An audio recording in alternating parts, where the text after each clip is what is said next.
பின்னாடி போஸ்ட் வருதா? Okay okay எழுதிங்களா?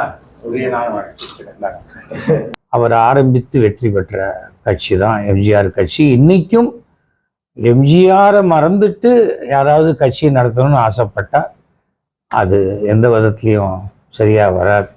எங்கள் மகாபாரத்தில் மங்காத்தால கூட ஒரு டைலாக் வரும். ஷாஜகான் கேட்பார், யார் அது எம்ஜிஆர் மகன், இப்படி கேட்டு கேட்டு தான் ஒரு எலெக்ஷன்லேயும் ஊற்றிக்கிறீங்க அப்படிம்பேன்.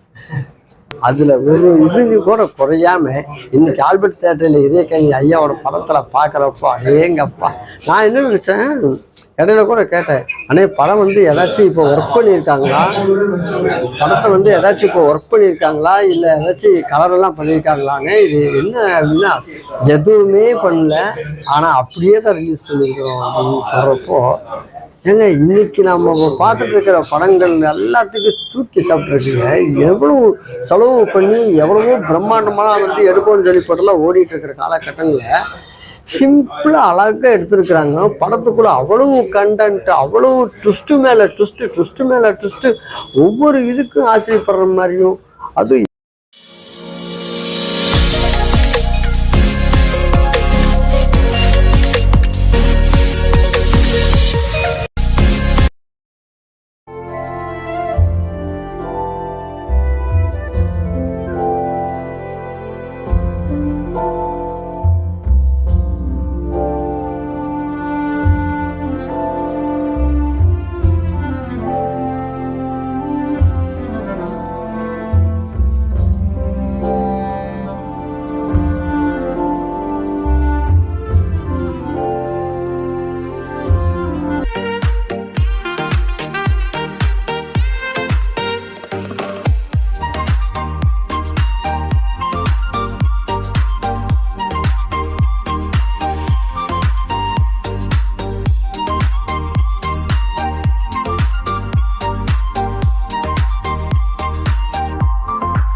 கொஞ்சம் வெளில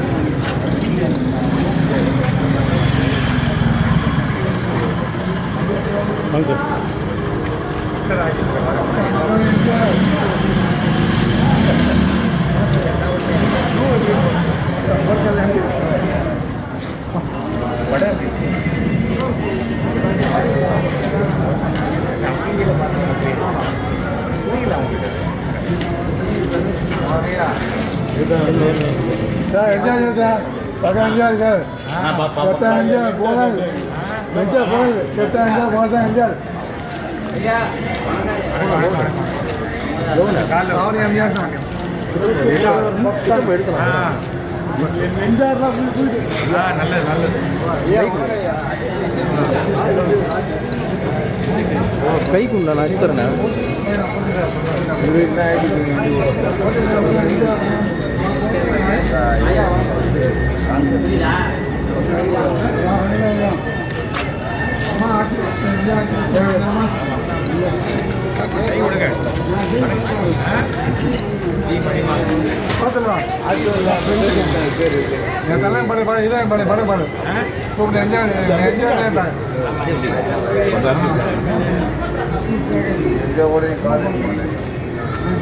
ஐயா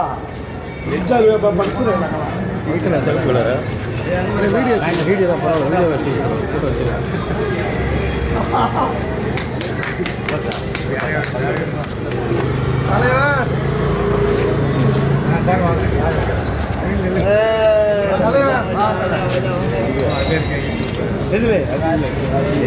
ஓகேண்ணா உள்ளே போயிடலாண்ணா.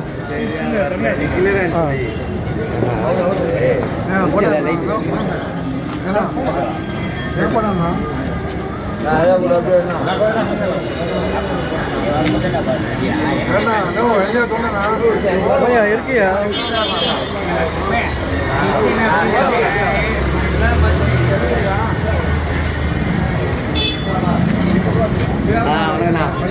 நான் நடிப்புலாம் ரொம்ப பிடிக்குண்ணா. கண்டிப்பாக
ஏன் சொன்னா ட்ரெஸ்ஸு மாறி வேறு அடையாளமே தெரியாது.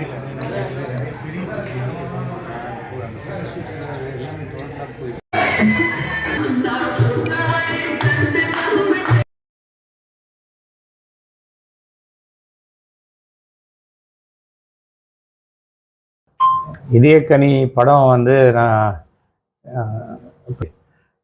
இதயக்கனி படம் நான் முதல்ல வந்தபோது பார்த்தேன். கிட்டத்தட்ட 50 வருஷம் ஆயிடுச்சு. படம் பார்க்கும்போது அவ்வளோ ஃப்ரெஷ்ஷாக இருக்குது. இது இப்போது வந்து 100 கோடி 200 கோடி பட்ஜெட்டில் எடுக்கிற படங்கள் அன்றைக்கி இது மேக்ஸிமம் 25 லட்ச ரூபாயில் எடுத்துருப்பாங்கன்னு நினைக்கிறேன். அது வந்து இன்றைக்கி எடுக்கக்கூடிய படங்களில் டெக்னாலஜி இருக்க வழியே கதை இல்லை. இதில் அத்தனை கதை வச்சுருக்காங்க. ஒரு 4 படத்துக்கு உண்டான கதை இருக்கிறது. இன்றைக்கி ஒரு விஷயம் என்னன்னா ஆச்சரியமாக இருந்தது, இந்த ஆல்பர்ட் தியேட்டரில் இன்றைக்கி 4-5 படம் ரிலீஸ் ஆகிருக்கு. எந்த படமும் ஹவுஸ்ஃபுல் ஆகலை. இந்த படம் எம்ஜிஆருடைய இதயக்கனி ஹவுஸ்ஃபுல்லாக இருக்குது. அது ஆச்சரியமான ஒரு விஷயம். இன்றைக்கும் ஒரு நடுத்தர அடித்தட்டு மக்களுடைய இதயத்தில் எம்ஜிஆர் வாழ்ந்து கொண்டிருக்கிறார் என்பதற்கு இந்த க்ரௌடு ஒரு சாட்சி. அது யாருக்குமே நடக்காத ஒரு விஷயம். அதான் நீங்கள் தகன்னு இருக்கீங்க அப்படின்னா அவங்களாம் எம்ஜிஆர் ஆகிட முடியாது. ஒரே ஒரு எம்ஜிஆர் தான். நான் வந்து 2004 சொன்னேன். அப்போ கருப்பு எம்ஜிஆர்னு போது கருப்பு எம்ஜிஆர், மஞ்சள் எம்ஜிஆர், பச்சை எம்ஜிஆர்லாம் கிடையாது. ஒரே ஒரு எம்ஜிஆர் தான். தமிழ்நாட்டிலையும் சரி, இந்தியாவிலையும் சரி, உலகத்துலேயும் ஒருத்தர் தான் அப்படின்னு. அதற்கு ஏற்ற போல் தான் இன்றைக்கும் அவர் புகழ் கொஞ்சம் கூட மங்காமல் இருக்குது. ஒரு அரசியல் வசனங்களை எவ்வளவு ஒரு நாசூக்காக வைக்கணுங்கிறது வச்சுருக்காங்க. தேங்காய் சீனிவாசன், ஐஸ்வரி வேலன், எஸ்வி சுப்பையா போன்றவர்கள்லாம் மிகச்சிறந்த வேடங்களை கொடுத்துருக்காரு. எம்ஜிஆர் படத்தில் நான் பார்த்த ஒரு விஷயம் என்னென்னா, அவருக்கு ஒரு செட் ஆஃப் ஆர்டிஸ்ட் பிடிச்சதுன்னா அவருடைய எல்லா படத்துலையும் அந்த ஆர்டிஸ்ட் இருப்பாங்க. ஒரு படத்தில் நடிக்க வச்சுட்டு அப்புறம் கைட்டி விடுறதெல்லாம் அவர்கிட்ட கிடையவே கிடையாது. ஒரு மன வருத்தம், மன வேற்றுமையினால் விலகினாலே ஒழிய அவர் யாரையும் வெளில அனுப்புறதே கிடையாதுங்கிறது இந்த படத்தை பார்க்கும்போதும் அது ஞாபகம் வந்தது. நான் எம்ஜிஆர் அவர்களோட நேரடியாக பழகியிருக்கேன். எனக்கு அப்போ 19 வயசு, ஐ திங்க் 1969 நினைக்கிறேன். சத்யா ஸ்டூடியோஸில் தான் எங்கள் அப்பாவுக்கு டெய்லி அவர் ஃபோன் பண்ணுவார். எங்கள் அப்பா எஸ்வி வெங்கட்ராமன் சினி டெக்னீஷியன் அசோசியேஷனில் அப்போது இருந்தபொழுது எம்ஜிஆர் எங்கள் வீட்டுக்கு ஃபோன் பண்ணுவார். நான் ஃபோன் எடுத்து 73736 அப்படிம்பேன். எஸ்வி வெங்கட்ராமன் சார் இருக்காரா? நீங்கள் யார் சார் பேசுகிறது அப்படிம்பேன். நான் எம்ஜி ராமச்சந்திரன் சொல்லுங்கள் அப்படிம்பார். நான் அப்பாட்ட சொல்கிறேன், யாரோ எம்ஜி ராமச்சந்திரன். எம்ஜிஆர் அப்போ நீ அவர் ஏன் எம்ஜி ராமச்சந்திரன் சொல்கிறார்? இல்லை, அவர் அப்படி தான் சொல்லுவார் அப்படிம்பாங்க. அப்பா ஏதாவது லெட்டர் கொடுத்தா ஒரு 12 மணி அந்த மாதிரி போயிட்டேன்னு வச்சுக்காங்க. சத்யா ஸ்டுடியோஸ்க்கு உட்காத்தி வச்சு பெரிய இலையை போட்டு சாப்பிடுங்கம்பார். இல்லை சார், வீட்டில் சாப்பிடாம இங்கேருந்து போகக்கூடாது, கதவெல்லாம் சாத்திடுவேன் அப்படிம்பார். சாப்பாடுன்னா என் வசரத்தை விட ஜாஸ்தி அகலமான இலை போட்டு அந்த விருந்தோம்பலை நான் இது வரைக்கும் எந்த நடிகர்கிட்டையும் நான் பார்த்ததே கிடையாது. அந்த ஒரு தன்மையான குணம் அது வந்து ஒருத்தர்கிட்ட இப்படி ஒருத்தர்கிட்ட அப்படி அப்படின்னு கிடையாது. சின்னவர்னு சொல்லுவாங்க, ஆனால் வாழ்க்கையில் மிக உயர்ந்தவராகவும் பெரியவராகவும் வாழ்ந்து விட்டு சென்றவர் தான் எம்ஜிஆர். எத்தனையோ பேர் வந்து சம்பாதிக்கிற மண்டல கல்யாண மண்டபம் கட்டுறாங்க, பிஸ்னஸ் பண்ணுறாங்க, ஹோட்டல் நடத்தலாம்னு நினைக்கிறாங்க, என்னென்னமோ பண்ணுறாங்க. ஆனால் தான் சம்பாதித்த சொத்து அனைத்தையுமே தனக்கு பிறகு காது கேளாத வாய் பேசாத அனாதை குழந்தைகளுக்கு எழுதிவிட்டு சென்ற ஒரே ஒரு மாபெரும் தலைவர் நடிகர்னால் அது எம்ஜிஆர் தான். அது வந்து யாராக இருந்தாலும் அந்த மனசெல்லாம் வராது. எம்ஜிஆர் மாதிரி இருக்கணும்னு ஆசைப்படலாம், தூங்கும்போது வேணால் நடக்கும், வேறு எப்பவும் நடக்க வாய்ப்பே கிடையாது. எம்ஜிஆர் ஆட்சியை பிடிச்சார் அப்படின்னு சொன்னால் எம்ஜிஆர் ஒன்றும் டபக்குன்னு அப்படியே கோடம்பாக்கத்துலேருந்து நேரம் வந்து ஆட்சியை பிடிக்கல. அவர் ஒரு கட்சியில் இருந்து அந்த கட்சியினுடைய கொடி சின்னம் எல்லாத்தையும் பிரபலப்படுத்தி அந்த கட்சியில் ஒரு டிஃபரன்ஸ் ஆஃப் ஒப்பீனியன் பொருளாளராக இருக்கும்போது வெளியில் வந்து அதற்கு பிறகு பல சங்கடங்களை எல்லாம் சந்தித்து சினிமாவே வெளியில் வர முடியாத ஒரு சூழ்நிலையெல்லாம் வரும்பொழுது அவர் ஆரம்பித்து வெற்றி பெற்ற கட்சி தான் எம்ஜிஆர் கட்சி. இன்றைக்கும் எம்ஜிஆரை மறந்துட்டு யாராவது கட்சி நடத்தணும்னு ஆசைப்பட்டால் அது எந்த விதத்துலேயும் சரியாக வராது. எங்கள் மகாபாரத்தில் மங்காத்தால் கூட ஒரு டைலாக் வரும், வந்து ஷாஜகான் கேட்பார், யார் இது எம்ஜிஆர்ம்பாங்க. இப்படி கேட்டு கேட்டு தான் ஒரு எலெக்ஷன்லேயும் ஊற்றிக்கிறீங்க அப்படிம்ப. அதாவது ஒரு யாரால் துவங்கப்பட்ட கட்சி அப்படிங்கிறத நம்ம மறந்துடவே கூடாது. கட்சியில் இருக்கிறவங்க பதவியில் இருக்கிறவங்க வேணால் மறக்கலாம், ஜனங்க மறக்க மாட்டாங்க. அதனால் எவ்வளோ நல்ல விஷயங்கள் செய்திருக்கிறார், எத்தனையோ நல்லது. இன்றைக்கும் ஏழைகளுக்கு ஒரு தெய்வமாக தெரியக்கூடியவர் தான் எம்ஜிஆர் அவர்கள். இந்த படம் பார்க்க எனக்கு ஒரு வாய்ப்பு அளித்த இதயக்கனி விஜயனுக்கு என்னுடைய மனமார்ந்த நன்றியை நான் சொல்லணும். விஜயனே எனக்கு 30 வருஷத்துக்கு மேலே பழக்கம். ஒரு பத்திரிகையாளராக ஒரு சென்னைக்கு வந்தபோது அதிலேருந்து பழக்கம். அதுக்கு பிறகு 30 வருஷம் இல்லையா, மேலேயே இருக்கும்னு நினைக்கிறேன். சின்ன பையனாக பார்த்தது, இப்போ கொஞ்சம் சின்ன பையனாக தான் இருக்கார். அதனால் என்னை ஆல்பர்ட் தியேட்டர் கூப்பிட்ருக்காரு. வெளிநாட்டு ஷோலாம் இன்னும் கூப்பிடல எம்ஜிஆர் நிகழ்ச்சிகளுக்கு. கூப்பிடும்போது கண்டிப்பாக நான் போயிட்டு நான் வருவேன். ஏனென்றால் எந்த இடத்துல பேசினாலும் 1% கூட எதிர்ப்பில்லாத ஒரு பெயர் என்றால் உலகம் முழுக்க அது எம்ஜிஆர் பெயர் தான். அது சாதாரணமான ஒரு விஷயம் இல்லை. இனிமே அந்த பேரை யாராலையும் சம்பாதிக்கவே முடியாது. கலைஞரும் அவரும் வேறு வேறு துருவங்களாக இருந்தாலும் என்னுடைய 40 ஆண்டு கால நண்பர் அப்படின்னு கலைஞர் மனதார சொன்னது எம்ஜிஆர் தான். வேறு யாரையும் அவர் சொல்லலை. கட்சிகள் வேறு வேறு இருக்கலாம், கொள்கைகள் வேறு வேறு இருக்கலாம், ஆனால் ஒரு தனிப்பட்ட புகழ் என்பது என்றைக்குமே அழியாது இருக்கிறது எம்ஜிஆர் அவர்கள். அவர் புகழ் இன்றைக்கும் இன்னும் அதிகமாக இருக்கும். நாளைக்கு இன்னும் ஒரு 10-20 வருஷம் கழிச்சு என் பையன் இந்த படத்தையும் மறுபடியும் பார்த்து இதே விஜயனுக்கு இன்னொரு பேட்டியும் கொடுக்கலாம், இல்லை என் பேரை வந்து கொடுக்கலாம்.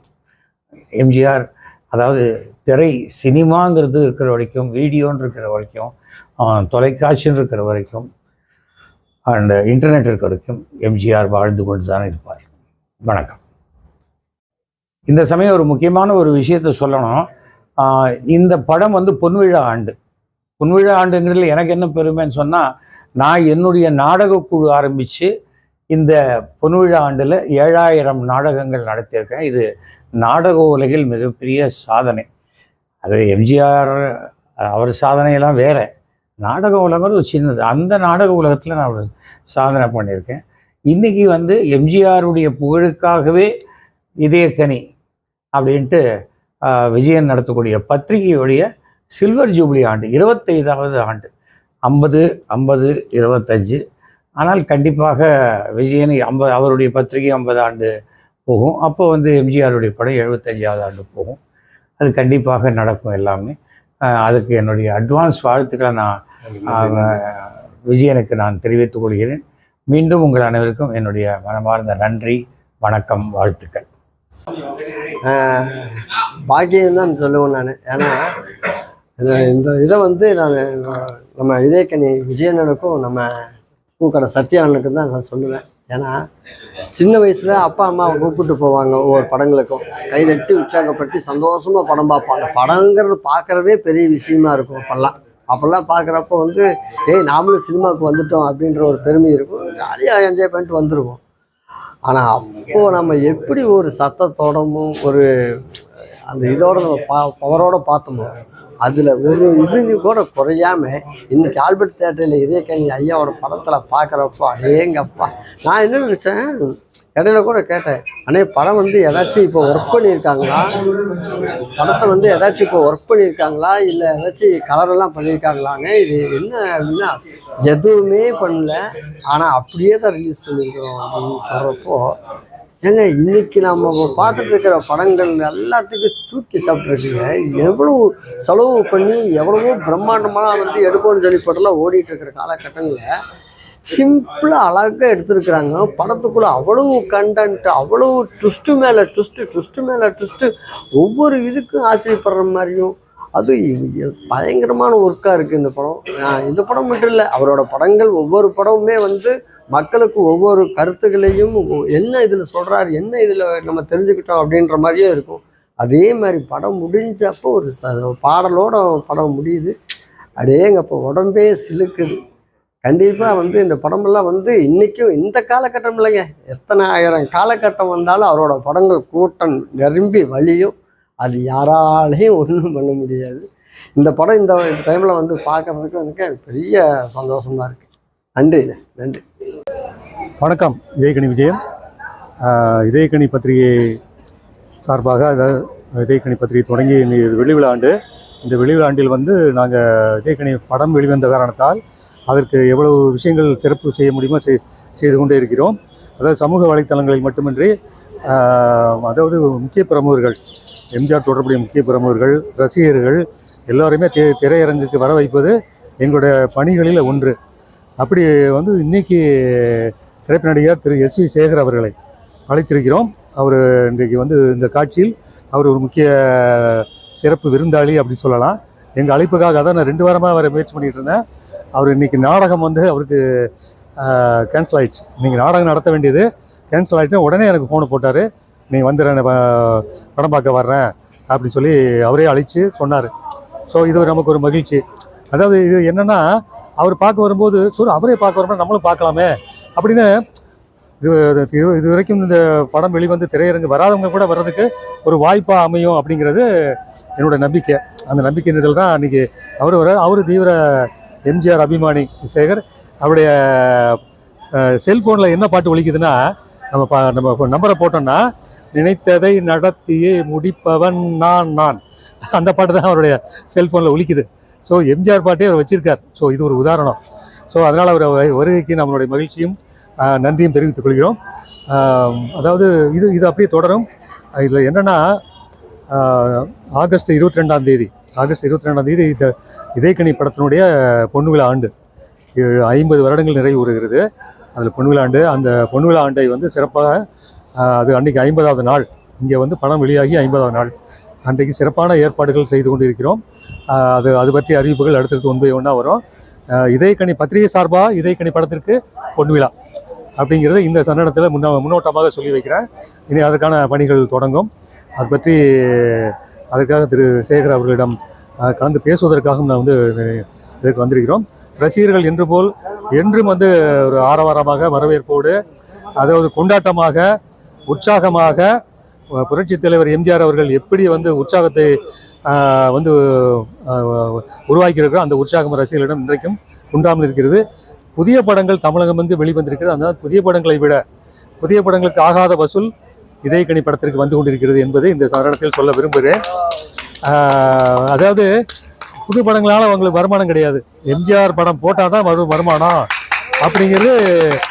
அதை வந்து ஒவ்வொரு எம்ஜிஆர் படம் நிரூபிக்கும், அது இதயக்கனி படம் நிரூபிக்கிறது என்பதை இந்த சந்தர்ப்பத்தில் தெரிவித்துக் கொள்கிறேன். நன்றி.